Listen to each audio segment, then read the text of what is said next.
Estimulación de la coordinación y la fuerza en el ámbito escolar.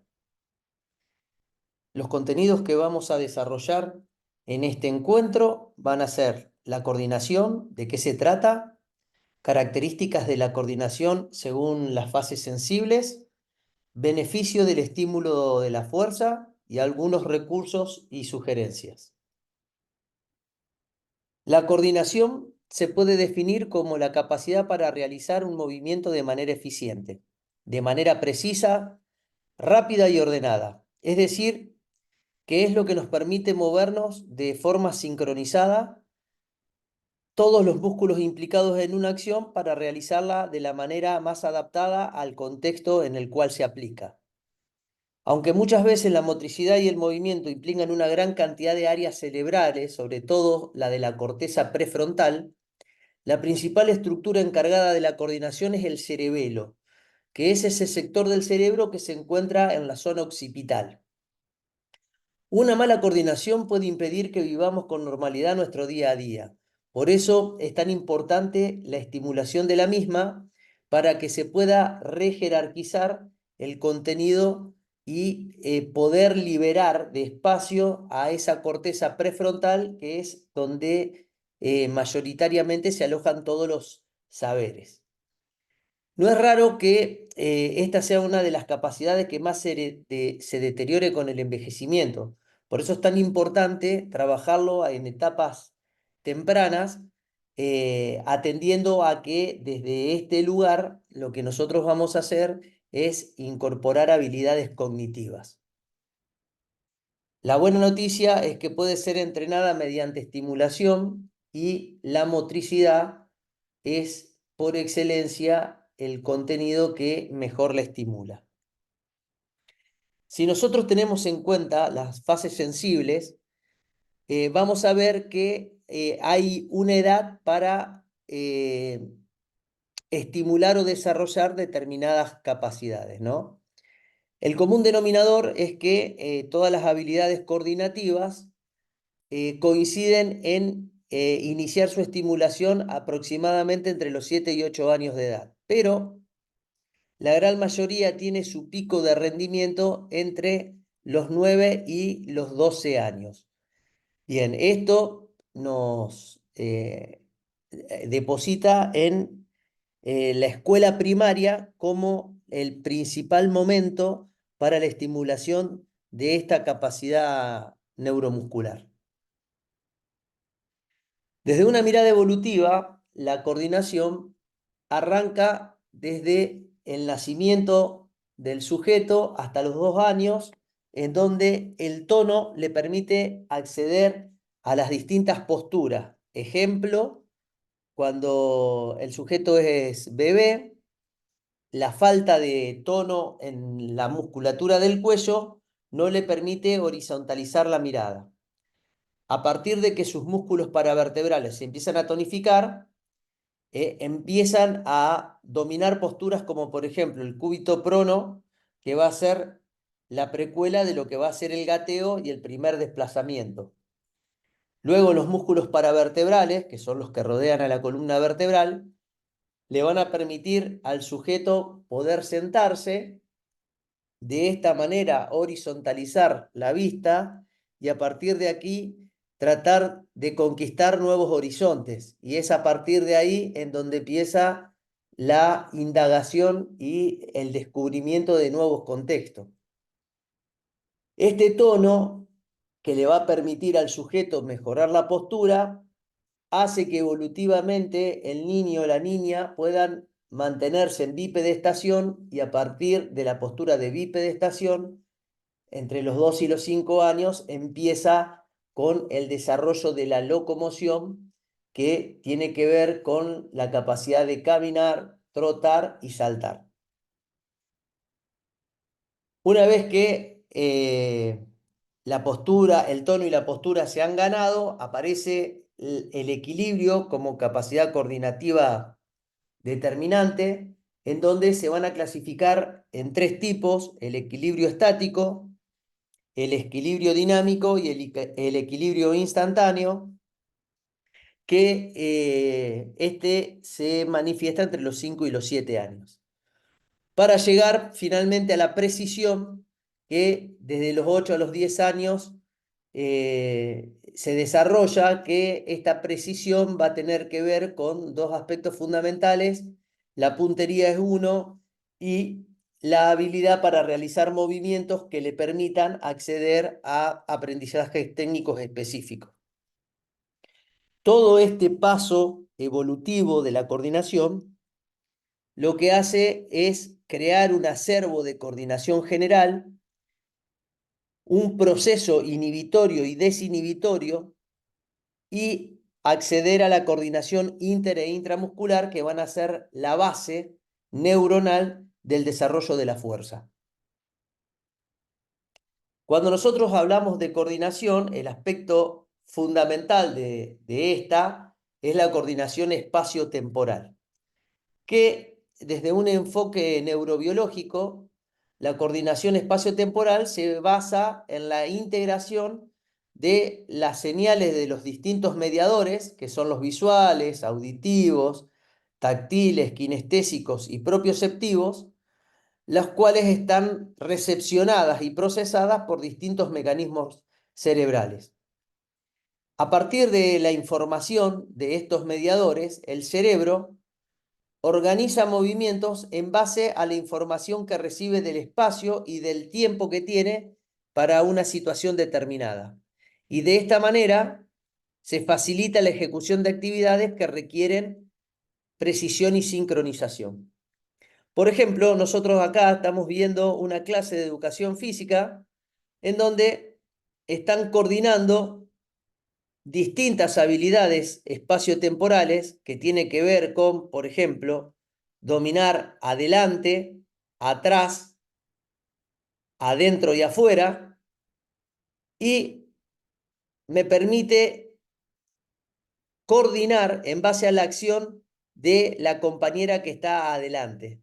Y hace que cada una de las niñas tenga que ejecutar al unísono para poder replicar el movimiento que está haciendo su compañerita de adelante.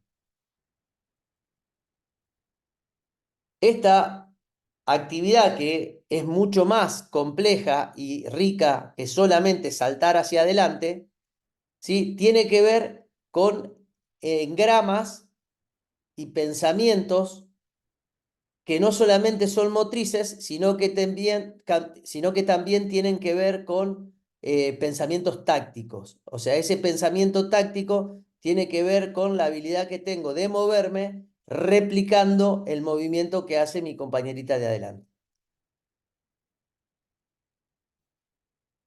De esta coordinación espacio-temporal, la coordinación espacial tiene que ver con la identificación de lo que es izquierda-derecha, adelante y atrás, adentro y afuera, cerca, lejos, arriba, abajo, móvil, inmóvil.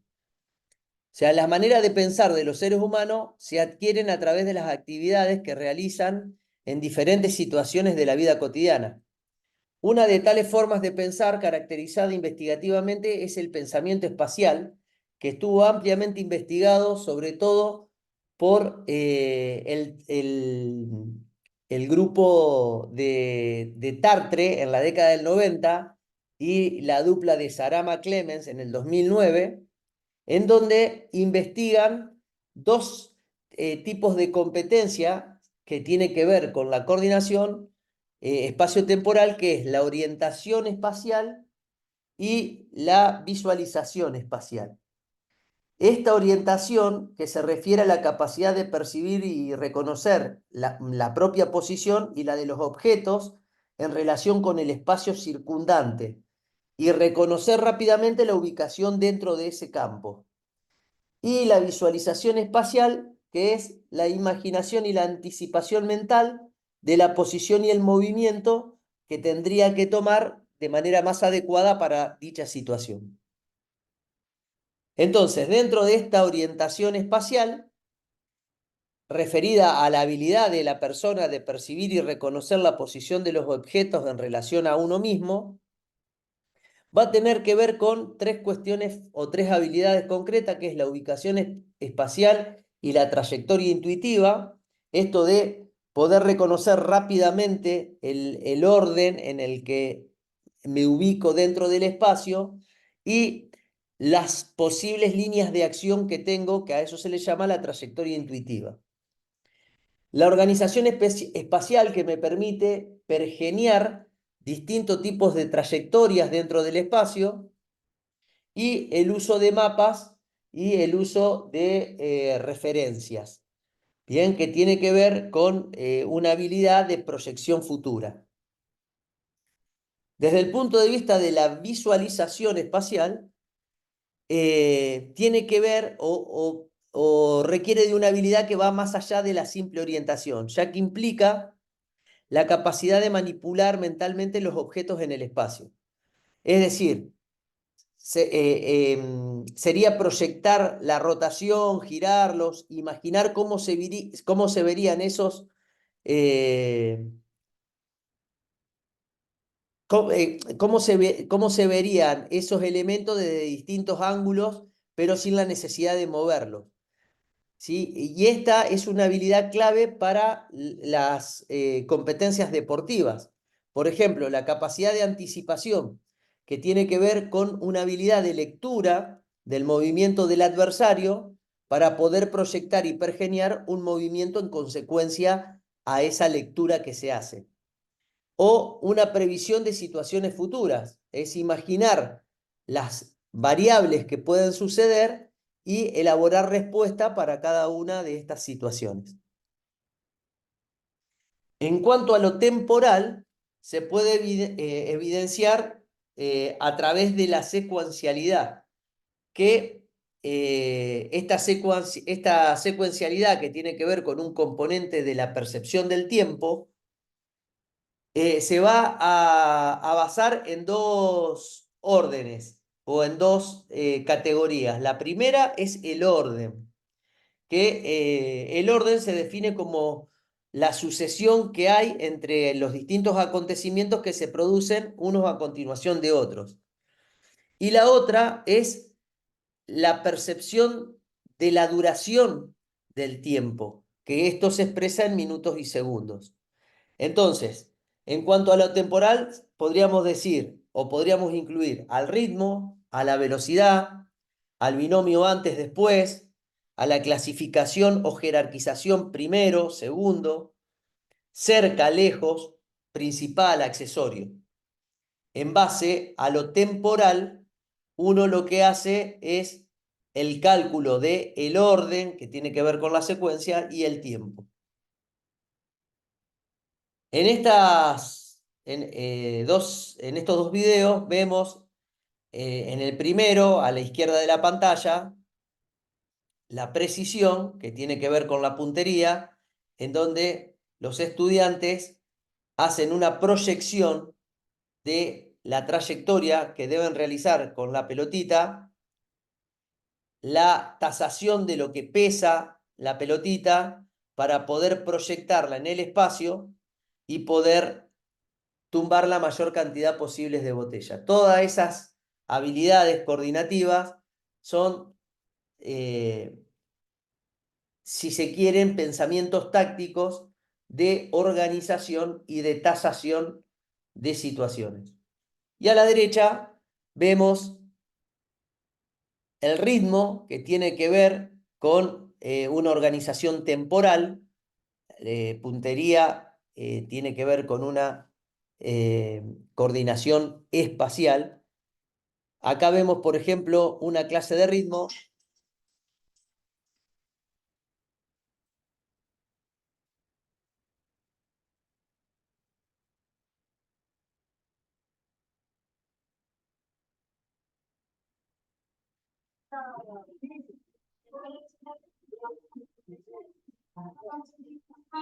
Fíjense cómo la habilidad coordinativa en este tipo de actividades hace que el niño se tenga que mover, en este caso adentro y afuera, adelante y atrás, y lo hace en base a el ritmo musical. ¿Sí? Esto es moverse a tempo. Esto que lo vamos viendo por separado, que tiene que ver con esta coordinación espacio-temporal, termina transformándose en un constructo coordinativo, es decir, en actividades que ponen de manifiesto distintas habilidades coordinativas. Por ejemplo, en esta actividad tenemos se coloca de manifiesto la coordinación óculo-manual, la coordinación espacio-temporal y la puntería. Fíjense que en la actividad uno de los estudiantes ingresa dentro del aro, mientras que el otro estudiante tiene que pasar la pelota sin que el receptor salga del el límite que le da el aro. Cuando devuelve el pase, el sujeto toma la pelota, toma el aro, perdón, y lo devuelve teniendo u obligando a que el compañero que le sigue vaya un poco más lejos. Entonces, continuamente los ejecutantes tienen que hacer ajustes de espacio-tiempo, porque la trayectoria a la que van a arrojar la pelota no es siempre la misma. Esto de el trabajo de la coordinación tiene que ver con la precuela de lo que va a ser el desarrollo de la condición física. Es decir, en edades tempranas, que como decíamos anteriormente, según las fases sensibles, iba de los 7 a los 10 años, ¿sí? Es la antesala de lo que va a ser el desarrollo de la condición física. En este caso, Martins y Lennart lo que hacen es clasificar el modelo de desarrollo en el ámbito escolar en la condición física desde las capacidades que son cautivas de los aspectos neuromusculares primero y aquellas que tienen más aspectos metabólicos después. Por eso, a la hora de priorizarla, incorpora primero las actividades de fuerza, las actividades de velocidad, las actividades de resistencia para dejar para lo último la movilidad articular y la flexibilidad. De esta manera se prioriza el hecho de las actividades neuromusculares. Dentro de esta estimulación de fuerza, Prober y Lamer proponen que la fuerza tiene que ver con la coordinación de 4 sistemas. El sistema nervioso central, el primero de ellos, que tiene que ver con las habilidades de inhibir las placas motoras de aquellos grupos musculares no implicados en la acción, las desinhibiciones, que tiene que ver con estimular a las placas motoras de las fibras musculares de los grupos musculares implicados, el reclutamiento, que tiene que ver con la sincronización y utilización de la mayor cantidad de fibras musculares en simultáneo para llegar a la coordinación inter e intramuscular.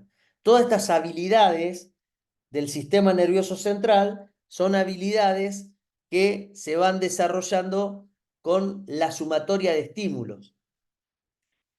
Esto pone de manifiesto al sistema muscular que el sistema muscular básicamente lo que hace es reconocer las 4 funciones que puede cumplir un músculo esquelético y que tiene que ver con el agonismo o participación principal del movimiento, el antagonismo o actividad regulatoria del movimiento, los estabilizadores, que son los que permiten mantener la postura para que el movimiento se realice, y los sinergistas, que son los músculos que colaboran con los agonistas. Estas 4 características de músculo esquelético van a ser determinantes, son una habilidad que tiene el sistema muscular y que va en consonancia con el sistema nervioso central. Bien, esto una vez que nuestros estudiantes están en etapas prepuberales, lo que se va a producir es el aporte del sistema endocrino, que tiene que ver con el sistema de glándulas y hormonas, en donde la principal hormona anabólica va a ser la testosterona o la progesterona, si son niñas, las catecolaminas, que tiene que ver con la adrenalina y noradrenalina, la somatotrofina u hormona de crecimiento y una coenzima que es el factor de crecimiento insulínico, que es segregado por el hígado y que cumple funciones muy similares a la hormona del crecimiento. Bien, este sistema endocrino aparece a la par de que se produce el pico de crecimiento en altura o la maduración sexual, es decir, a partir de la segunda menarca en la niña y de la eyaculación en el varón. Bien.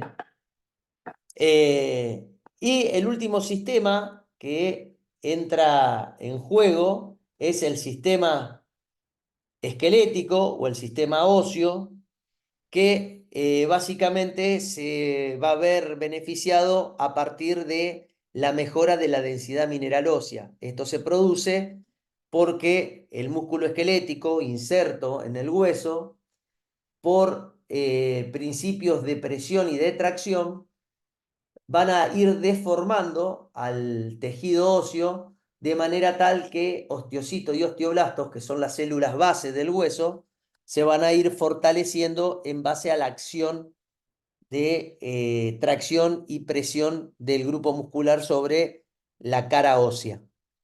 Bien, en la estimulación de la fuerza, ¿sí?, el aporte de estos cuatro sistemas hacen que una persona pueda mejorar su función y su estructura. Dentro de la revisión de estudios, nosotros nos vamos a encontrar con el primer estudio que es un metaanálisis que se hizo en los Estados Unidos. Los directores de este estudio fueron Sumo y Lockesworth, que estudiaron a lo largo o al cabo de 17 años la producción de testosterona de tres grupos etarios. Un grupo que está marcado en el gráfico con las columnas celestes, que va de 15 a 19 años, otro grupo que va de 20 a 29, que acá está marcada en las columnas anaranjadas, y las columnas grises, los adultos que van de 30 a 39 años. Y vemos cómo la producción de testosterona con el paso del tiempo marca una tendencia en caída. Es decir, que con el paso del tiempo las personas han segregado cada vez menos cantidad de hormona anabólica, lo que trae como consecuencia una modificación en su índice de masa corporal. En estos 17 años de estudios, lo que se aprecia es una reducción de casi un 35% de segregación de testosterona, y los investigadores atribuyen esta característica a algunos factores principales, que son el exceso de grasa corporal, la inactividad física o la actividad física inadecuada, el consumo de alcohol o la subalimentación, es decir, dietas que son carentes de proteínas. O sea, hay un problema de sobrealimentación, pero de déficit nutrimental, es decir, personas que están todo el tiempo comiendo, pero que la calidad de la comida no es la adecuada, por lo cual no tienen el aporte de nutrientes adecuados. Y por último, y no por eso menor, la mala calidad de sueño nocturno y exposición a las pantallas azules.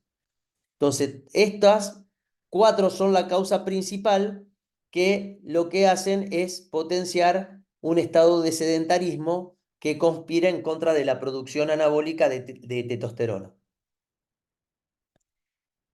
La razón por la cual es inminente el comienzo temprano, según Feigenbaum, y esta es la misma ponencia que vimos en el módulo anterior, tiene que ver con un estudio que hizo longitudinal. Feigenbaum, que la hizo, lo publicó en el año 2004, es bien reciente.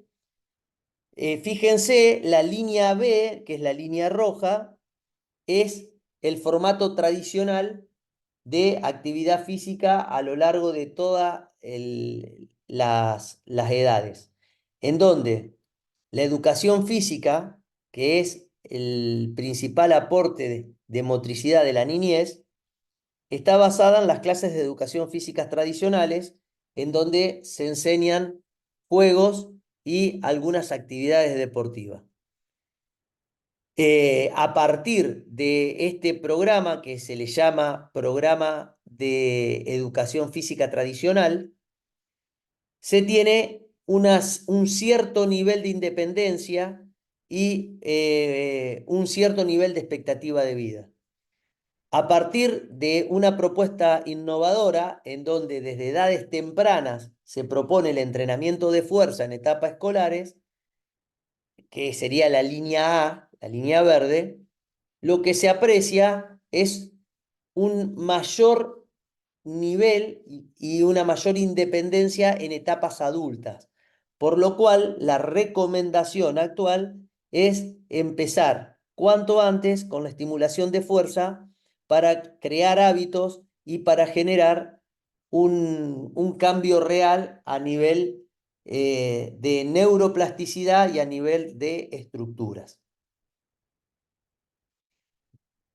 La recomendación pediátrica, también propuesta por Feigenbaum, tiene que ver desde el 2020, desde terminada la pandemia, en que la base de la columna del movimiento o de la pirámide del movimiento tiene que ver con entrenamientos de fuerza y con actividades de destrezas deportivas. Eso tiene que ser la base, y cuando decimos que es la base, deben ser las actividades que más abundan. Esto lo que hizo fue producir un cambio paradigmático en la educación física mundial, porque sugiere que nuestros estudiantes aprendan los contenidos con los que se van a fortalecer, es decir, dentro del ámbito escolar sería necesario el proceso de enseñanza-aprendizaje de los ejercicios que lo van a ir fortaleciendo, para lo cual se van a necesitar materiales didácticos específicos que tienen que ver con mancuernas, barras, tensores y con infraestructura adecuada. ¿Sí? Una infraestructura adecuada habla de poder tener un pasamano, una barra fija, unas paralelas. Y este aporte de Feigenbaum nos obliga a repensar la tradicionalidad escolar, porque cuando nosotros hablamos de entrenamiento de fuerza en el ámbito escolar, siempre nos imaginamos a un estudiante o a una estudiante trabajando con su propio cuerpo. Y la idea es que el uso del peso corporal generalmente es poco aplicable porque es tan alto el nivel de hipocinesia, o sea, el bajo nivel de actividad física, que muchas veces los patrones motores de los ejercicios construidos sobrepasan el nivel de fuerza máxima que tiene el sujeto en ese patrón de movimiento. El claro ejemplo de esto es reflexionar sobre la flexoextensión de codo o las lagartijas, lo que vulgarmente le decimos las flexiones de brazo, que muchas veces los estudiantes no lo pueden llevar a cabo porque los niveles de fuerza máxima de los extensores del codo, ¿sí? Muchas veces están por debajo del peso corporal que tienen que desplazar. Es decir, su peso corporal es mucho más alto que su nivel de fuerza máxima para ese patrón de movimiento. Para lo cual se recomiendan 5 pasos de puesta en acción, que el primer paso es la elaboración del marco teórico, que básicamente tiene que ver con la profundización de el por qué, el para qué y el cómo, ¿sí? De lo que va a ser mi programa mínimo viable, que va a ser mi plan de acción. Lo primero y más importante que, lejos de adoptar una postura dogmática, ¿sí? Poder fundamentar el por qué hacemos lo que hacemos y por qué queremos cambiar lo que queremos cambiar. A partir de ahí, de tener un marco teórico sólido, la elaboración del programa mínimo viable, que son las líneas de acción ejecutivas que no vamos a, que son las mínimas indispensables para que el proceso tenga éxito. Para que un programa mínimo viable se pueda llevar a cabo, se recomienda la formación de equipos de trabajo, ¿sí? Y esta formación de equipos de trabajo tiene que ver con una mirada megacíclica de la educación, en donde tenemos que entender que lo más importante tiene que ver con la planificación de toda la vida escolar de nuestro estudiante, para lo cual voy a tener que coordinar con colegas que van a trabajar seguramente en etapas anteriores a la mía y en etapas posteriores a la mía. Y esa formación de equipo tiene que ver con la idea de unificar criterios, de trabajar en equipo, entendiendo que la mejor manera de generar adhesión es que todos nos sintamos parte de lo que va a ser el proceso. ¿Sí? Para esto se requieren habilidades que vienen de la mano de la psicología y del coaching, que tiene que ver con el liderazgo. ¿Sí? El liderazgo básicamente se sostiene en la coherencia que tiene que haber entre lo que uno dice y lo que uno hace, y estas acciones de liderazgo no solo se reducen a la acción docente y a la acción del directivo, sino tiene que ver con una postura eh, reflexiva, una postura ejemplificadora que pueda llevar a cabo lo que es este programa mínimo viable. Y el quinto y último paso tiene que ver con la capacidad de poder evaluar, ¿sí? Hacer una corroboración del proceso para poder seguir si los resultados son los adecuados o redireccionar y reajustar si lo que nosotros observamos no es lo adecuado con respecto a lo que planificamos. Esta evaluación tiene que tener una idea de habitualidad y es lo que nos permite objetivar el proceso. Desde la macrovisión de lo que sería el abordaje de la educación física en el ámbito escolar, si nosotros decimos que lo importante es la coordinación y la fuerza, muchas veces nos hemos detenido en las características del entrenamiento, pensando en ejercicios, en variables de la carga como el volumen, la intensidad, la pausa, la densidad.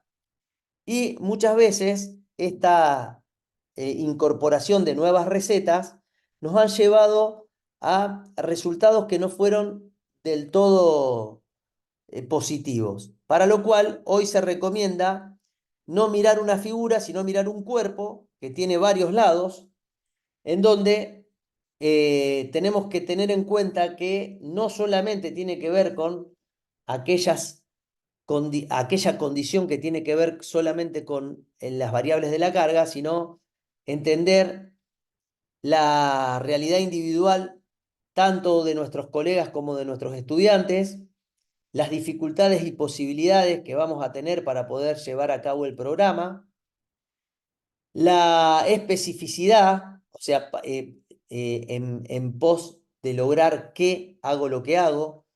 A partir de esa especificidad y esas dificultades y esas realidades individuales, aparecerán la selección de contenidos, que tiene que ver con los ejercicios que tengo que llevar a cabo, y esa selección de contenidos me va a determinar el paradigma. Entonces, la idea de las macrovisiones actuales tiene que ver con una mirada muchísimo más amplia que solamente variables de la carga. Bien, estos, que se le llama el cuadro de datos tridimensionales de Cattell, lo que nos hace es acercar a una realidad un poco más palpable. Bien, para que esto se pueda llevar a cabo, la idea es poder estructurar de manera piramidal las distintas etapas que van a tener un común denominador con lo que vulgarmente se le llama la sala de pesas o de musculación, pero que va a ser en el ámbito escolar. Entonces, acá vamos a tener una realidad que es la infraestructura y los materiales didácticos. Eso va a ser a lo mejor la mayor dificultad que vamos a tener en estos procesos. Pero la idea es que podamos mantener estos 4 objetivos concretos que tiene que ver con, en una primera instancia, la estabilidad del raquis, que la estabilidad del raquis es ni más ni menos que estructurar una zona media que me permita dejar inmovilizada y bien sujetada la columna vertebral, para cuando quiera realizar movimientos con mis miembros superiores o inferiores. A partir de que esa estabilidad del raquis se produce, la idea es trabajar de manera unilateral, trabajando un hemicuerpo primero y luego el otro, y esto de trabajar a hemicuerpo separado en primeras instancias tiene que ver con la capacidad de mejora de la programación neuromuscular a través del déficit de fuerza bilateral, que el déficit de fuerza bilateral fue descubierto y postulado allá por la década del 40, cuando neurocientíficos trabajaban con personas secueladas, personas que por accidentes o generalmente los que venían de la guerra venían con amputaciones y descubrieron que estimulando el hemicuerpo que no habían sufrido la lesión, el aporte neuromuscular le aportaba un 30% al hemicuerpo homólogo que no había estimulado. Y esto se debe a la organización de pares nerviosos cruzados que tenemos los seres humanos. Por lo tanto, yo cada vez que trabajo con mi brazo derecho, un 30% de ese beneficio neuronal lo recibe el hemicuerpo que no trabajó. Estos estudios de los principios de déficit de fuerza bilateral corroboraron a partir de que apareció la tomografía computada que cuando se trabajaba con dos brazos o dos piernas en simultáneo, el hemicuerpo hábil lo que hacía era compensar la debilidad del hemicuerpo inhábil, por lo que la manera de programación neuronal era totalmente diferente. Entonces hoy, en la actualidad, se propone en procesos iniciales, en donde lo más importante tiene que ver con la actividad neuronal, empezar a un hemicuerpo para poder tener una mayor complejidad del sistema nervioso. A partir de que esto se logra, se empieza a perseguir el objetivo del balance anteroposterior, lograr que el tono de la masa muscular de las cadenas posteriores y de las cadenas anteriores esté compensado para no producir ningún déficit postural, como por ejemplo escoliosis, cifosis, lordosis, etc. Ese balance antero-posterior básicamente tiene que ver con la equiparación de tono de ambas cadenas, y una vez que esto se logra, acá está realmente el cambio paradigmático, sería la inclusión de ejercicios con barra, que es lo que no abundan en los ámbitos escolares, al menos en la provincia. Desde el punto de vista del estímulo, Verkhoyanski, en el año 2001, en su libro Superentrenamiento, propone que el entrenamiento de fuerza debe perseguir como objetivo la mejora de un efecto funcional, es decir, uno entrena la fuerza en pos de mejorar habilidades contextuales, como por ejemplo acciones deportivas o por ejemplo para que la vida cotidiana me cueste menos. Para que este efecto funcional se lleve a cabo, la primera habilidad que el deportista debe entrenar tiene que ver con el aprendizaje motor, es decir, el conocimiento de los contenidos a través de los cuales el sujeto se va a fortalecer. Y como consecuencia adaptativa va a mejorar su estructura corporal, haciendo que mejore su masa corporal activa y que baje o reduzca su tejido adiposo. Este efecto funcional se va a sostener principalmente en la mejora de la coordinación intramuscular. Esa mejora de la coordinación intramuscular básicamente va a depender de tres procesos concretos, que es el reclutamiento de las unidades motoras, la codificación de fibras, que es ni más ni menos que incorporar más cantidad de unidades contráctiles en el músculo. Esta coordinación intramuscular es el objetivo funcional per se. Para que esto suceda, también tenemos que lograr una coordinación intermuscular que hace que el cerebro en milésimas de segundo pueda dotar de actividades de sinergias, de estabilización, de agonismo y de antagonismo de acuerdo a la exigencia contextual que tenga ese sujeto. Y básicamente las dos habilidades neuronales que se producen son la sincronización entre distintos segmentos corporales y la secuenciación, que es iniciar un movimiento inmediatamente después de que termina el anterior. Una vez que nosotros repitamos estas habilidades que van a poner de manifiesto la coordinación inter e intramuscular, van a aparecer los cambios reflejos, que los cambios reflejos tienen que ver con la facilitación, la inhibición y la desinhibición, haciendo que nuestros estudiantes tengan un mejor acervo motor. Como consecuencia adaptativa, estos efectos funcionales van a traer aparejado efectos estructurales, y esos efectos estructurales tienen que ver con una mejora del corte transversal del músculo implicado, el fortalecimiento de los tendones y el fortalecimiento de las articulaciones y del tejido conjuntivo, que ni más ni menos que a esto se le llama hipertrofia selectiva y que es un binomio que cada vez se respeta más, esto de función y estructura como el camino para la mejora de la fuerza. Bien, esto trae como consecuencia una mejora en la amplitud de movimiento. Entonces, la lógica a seguir en el ámbito escolar sería aprender los contenidos de entrenamiento, que son ni más ni menos que los ejercicios que vamos a hacer para mejorar la fuerza. Luego de aprender los contenidos, aprender la lógica del entrenamiento, aprender a hidratarnos, a nutrirnos adecuadamente, a descansar el tiempo que debo descansar, a mantenerme concentrado. Sí, tiene que ver con las pautas y los hábitos de entrenamiento. A partir de que aprendo los contenidos y aprendo los hábitos del entrenamiento, se entrena para producir adaptaciones, o sea, para que se produzcan estos beneficios funcionales y estructurales. A partir de los primeros logros, o sea, de la adquisición de estas nuevas adaptaciones, aparecen las adaptaciones que optimizan el objetivo, que es la real mejora de la fuerza y la real mejora de la estructura. Y esto nos posibilitan el día de mañana poder intensificar el entrenamiento, que generalmente esa intensificación se prepara o se espera para cuando se termine la escolaridad.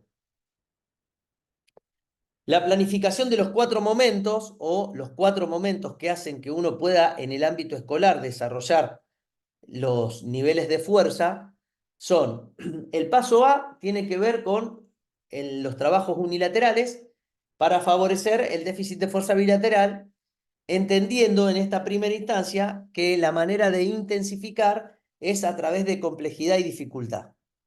Es decir, que en esta primera instancia no se intensifica desde la movilización de altas cargas.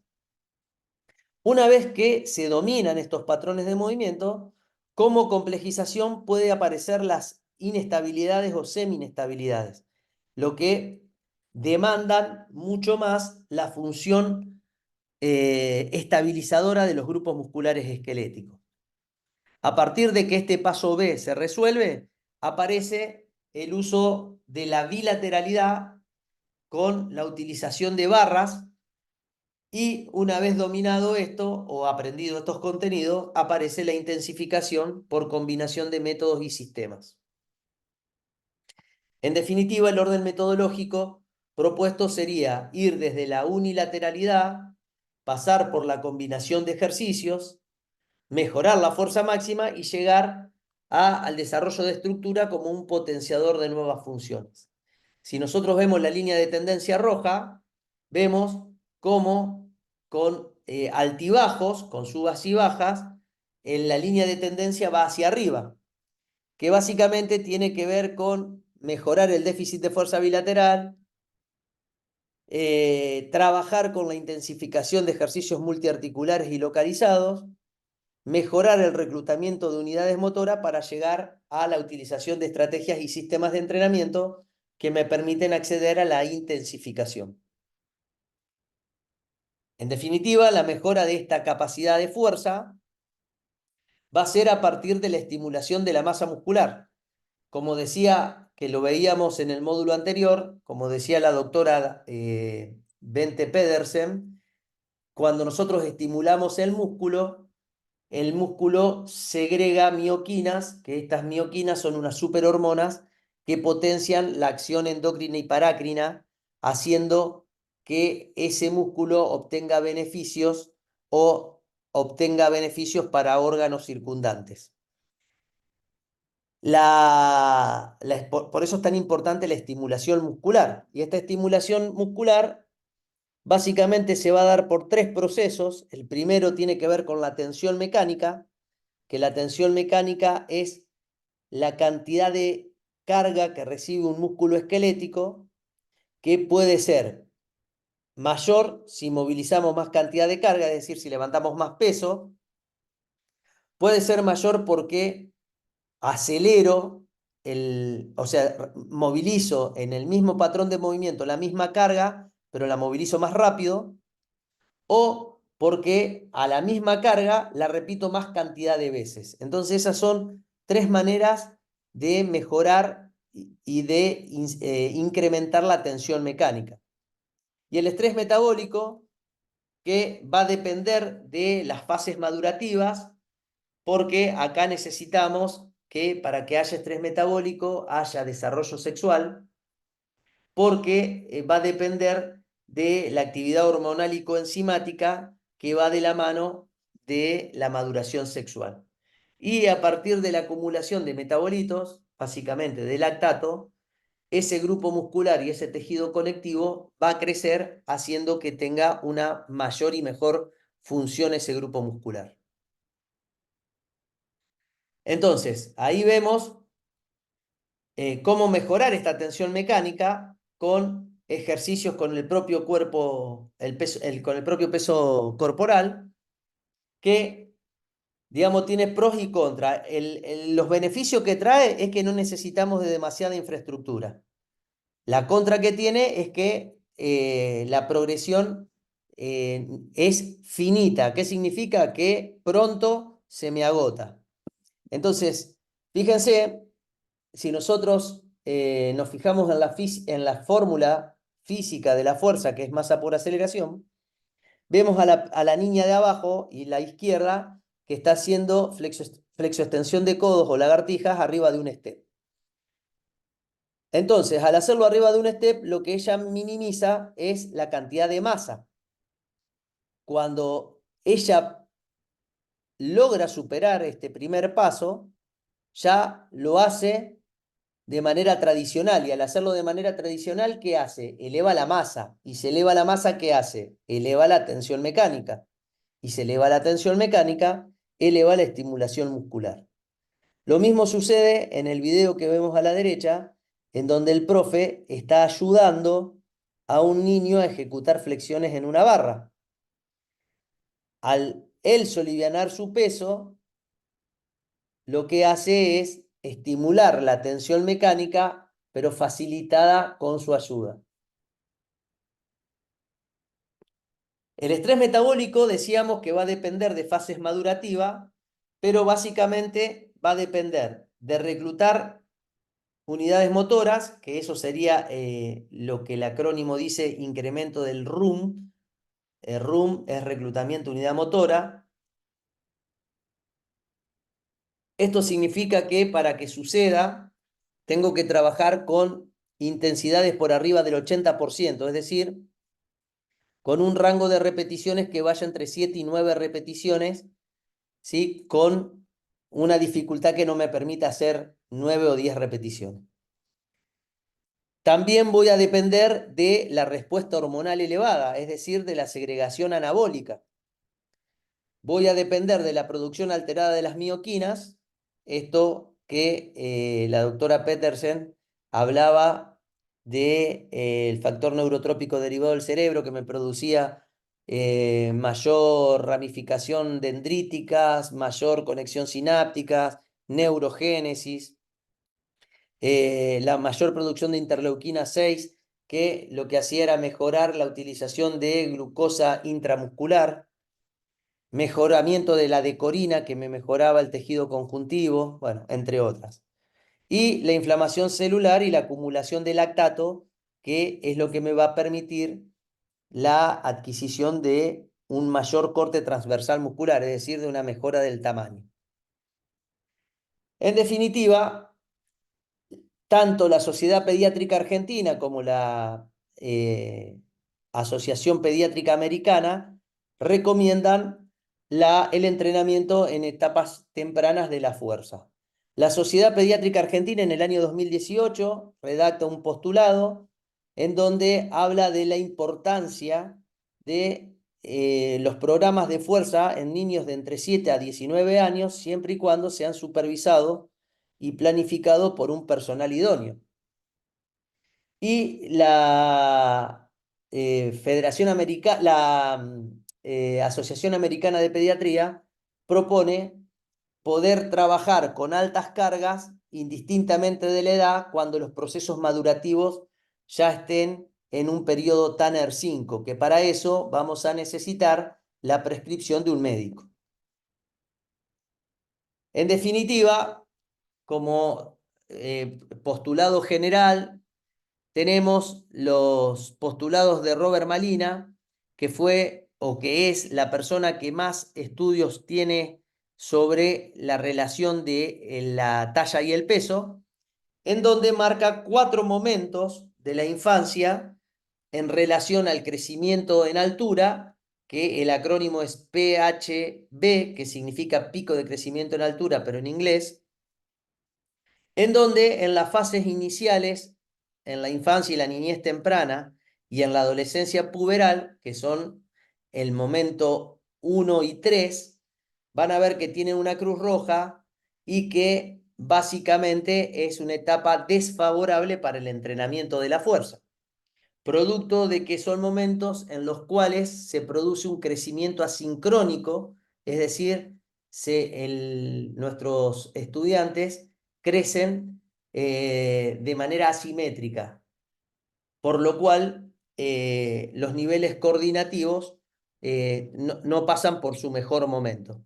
Pero la segunda y la cuarta fase sí son 2 momentos ideales para la estimulación de la fuerza. Entonces, atendiendo a esto, es que reflexionamos que un ser humano se mueve gracias a sus patrones de movimiento, que generalmente son multiplanares, que están influenciados por el contexto y su entorno, y que van a depender de los procesos adaptativos. Para lo cual, tenemos que entender que lo más recomendable es empezar a entrenar a etapas infantiles, pero atendiendo a los postulados de Obed Baror, que allá en el año 84 ya decía que un niño es un no especialista fisiológico, por lo cual la estimulación tiene que ser lo más variada y genérica posible. Bien, ante esto de Baror, aparece este cuadro magnífico de Kramer, en donde vamos a ver el vector X y el vector Y. En uno hablamos del 100% del potencial y en el otro una línea temporal desde el nacimiento hasta la adultez. Y vemos cómo en instancias iniciales la mejora del desarrollo potencial del adulto tiene que ver con mejoras del sistema nervioso, por lo cual en etapas tempranas lo más recomendable son las actividades coordinativas, los aprendizajes técnicos de los ejercicios que van a utilizar más adelante, la movilidad y los trabajos de salto y lanzamiento, que son estimulaciones de la fuerza explosiva.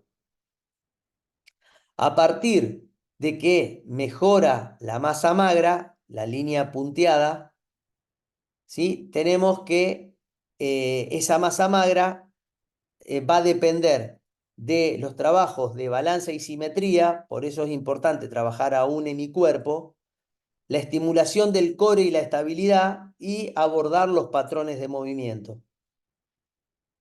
Y entender que en la pubertad, que es el recuadro, el rectángulo que vemos en azul, en donde empieza a haber una mejora de la fuerza y una mejora de la testosterona, empieza lo que es el desarrollo de la fuerza, la selección de ejercicios potenciadores, la optimización de los patrones de movimiento y los trabajos con barras y mancuernas, dejando el proceso de intensificación, que es el rectángulo rojo, cuando nuestros estudiantes egresan del colegio secundario, pero ya con toda una base formativa producto de la educación escolar.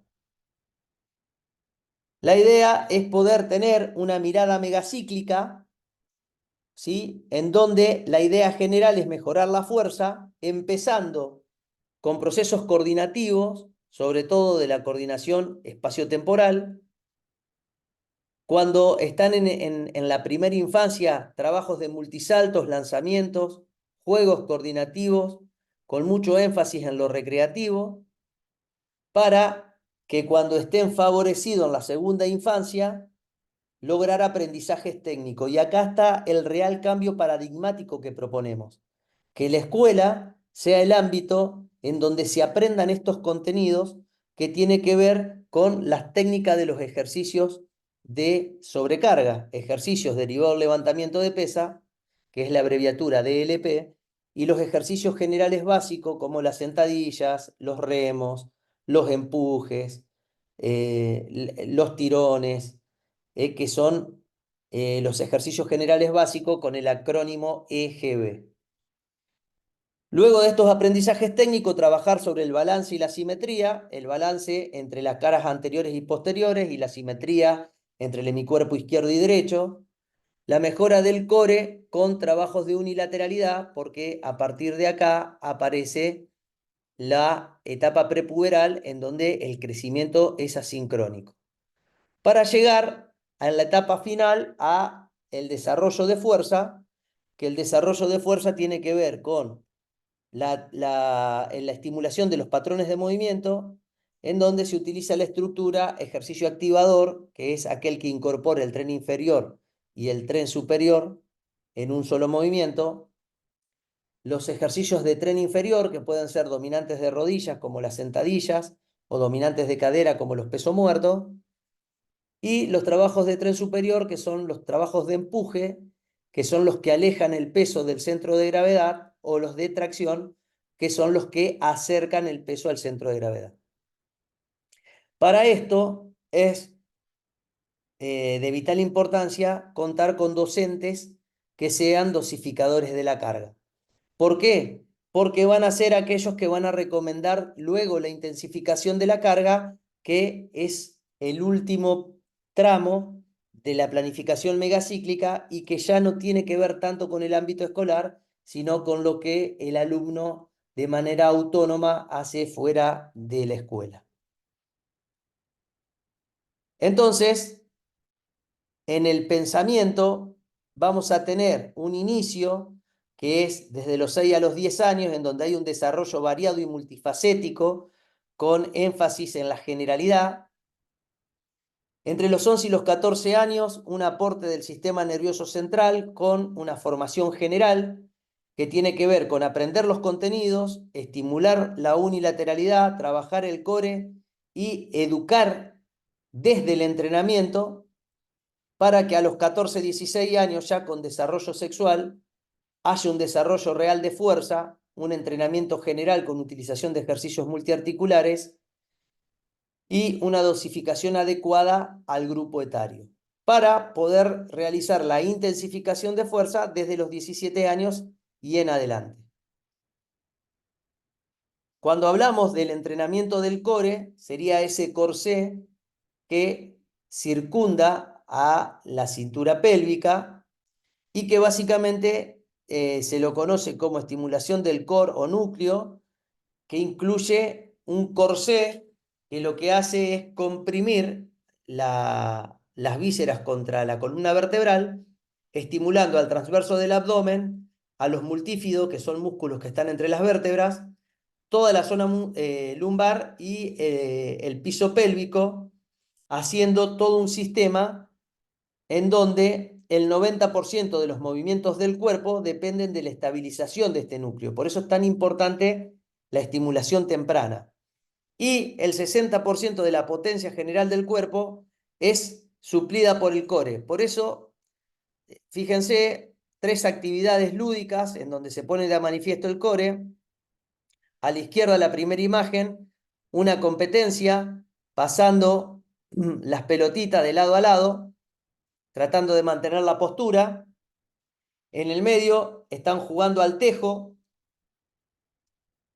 también con la misma postura, y a la derecha vemos un juego de relevos en donde tienen que tomar la postura de cúbito prono con la cadera un poquito alta, en donde se pone de manifiesto el recto abdominal y el transverso del abdomen. ¿Sí? La idea es que en etapas iniciales se haga desde un ámbito lúdico y recreativo. En un primer periodo recomendamos que en fases iniciales haya un periodo de exploración. Ahí lo vemos a Gaelito de 3 años que está rolando o rodando una barra, la empuja y la tracciona. Después los vemos en el medio en su postura habitual de juego, que es desde una cuclilla profunda. Y a Pilar, una niña de 4 años que está explorando todo lo que tenga que ver con la saltabilidad, saltos profundos, saltos o multisaltos y cambio de postura corporal en donde salta, corre y gatea. Fíjense en ese, cuando accede al banco blanco, cómo experimenta su lateralidad todavía no definida. El segundo periodo requiere el gran cambio paradigmático, que es la enseñanza analítica. Y acá nos referenciamos con Mark Rosenweis, un neurocientífico que en la década del 60 habló del aprendizaje con ambientes enriquecidos. Sus investigaciones tuvo que ver con la mejora de la neuroplasticidad en la adquisición de nuevos saberes y determinó que los sujetos que aprenden en entornos que están enriquecidos con infraestructura y materiales didácticos funcionales, variados y lindos, tienen un mayor impacto en la cognición. Por eso es tan importante gestionar para poder tener elementos de calidad y sobre todo elementos que tengan que ver con el desarrollo y la mejora de la fuerza. En esa segunda fase, ahí vemos, eso es una clase primaria de hace unos años atrás en una escuela del oeste de la ciudad de Santa Fe, que era en donde yo daba clases, en donde tenemos un chico de 6º grado a la izquierda que está haciendo un trabajo de movilidad, postura y estabilidad, que es una sentadilla de arranque con un disco, en donde desde esa movilidad y postura y esa estabilidad pasamos a lo que está haciendo el niño con el gorrito negro de la derecha, que ya es de primer año de la secundaria, del mismo colegio, en donde ya trabaja la secuencialidad, la velocidad, la inhibición y desinhibición y la sincronicidad, ¿no? Para tratar de evitar las incinencias, que las incinencias son los movimientos parásitos, ese temblequeo que realiza el sujeto cuando tiene incapacidad de hacer coordinación de sus músculos estabilizadores, aparecen los gestos explosivos y acá se manifiesta la coordinación inter e intramuscular. En definitiva, estas primeras instancias, lo interesante sería poder realizarlo desde lo global a lo analítico. Por ejemplo, ahí hay 2 juegos. El primero a la izquierda, un juego de pases en donde el sujeto que recibe la pelota tienen que los compañeros de la izquierda y la derecha realizar una sentadilla. Bien, eso se puede hacer con una sentadilla o con cualquier otro ejercicio de fuerza, como por ejemplo puede ser un burpee o cualquier otro. Y a la derecha vemos un pasamano en donde todos los alumnos están en una media sentadilla isométrica, que esto puede ser también con cualquier otro patrón de movimiento. Pero la idea es que en una primera instancia la estimulación sea desde lo global y de carácter lúdico para ir a las cuestiones más analíticas y de aprendizaje, que tiene que ver con el aprendizaje de los ejercicios de oro, que se le llaman, que son los ejercicios que nuestros estudiantes van a hacer el día de mañana, que tiene que ver con ejercicios multiarticulares, en donde, fíjense que alrededor del foquito rojo, los ejercicios que están en grises son dominantes de rodillas, que son las variantes de sentadillas, frontales y posteriores. O sea, la capacidad de nuestros estudiantes de poder flexoextender las tres articulaciones del miembro inferior con la espalda lo más neutra posible. Las dos orejitas azules son los dominantes de caderas, y tanto dominante de cadera como dominante de rodilla van a formar parte de los ejercicios del tren inferior, en donde están las familias de los peso muerto y los tirones, que son de énfasis en las cadenas posteriores. Las orejitas verdes tienen que ver con los ejercicios de tren superior, las dominadas y todas sus variantes, pronas, supinas, neutras, mixtas, y los trabajos de empuje, que son todo lo que tienen que ver con los trabajos de pectorales, y en amarillo los ejercicios derivados del levantamiento de pesa, los derivados del arranque y los derivados de la cargada. Básicamente, la idea es poder enseñar la mayor cantidad de estos contenidos en las etapas escolares. Espero que haya sido de su agrado. Les dejo un saludo cordial y nos estamos viendo pronto en el tercer encuentro.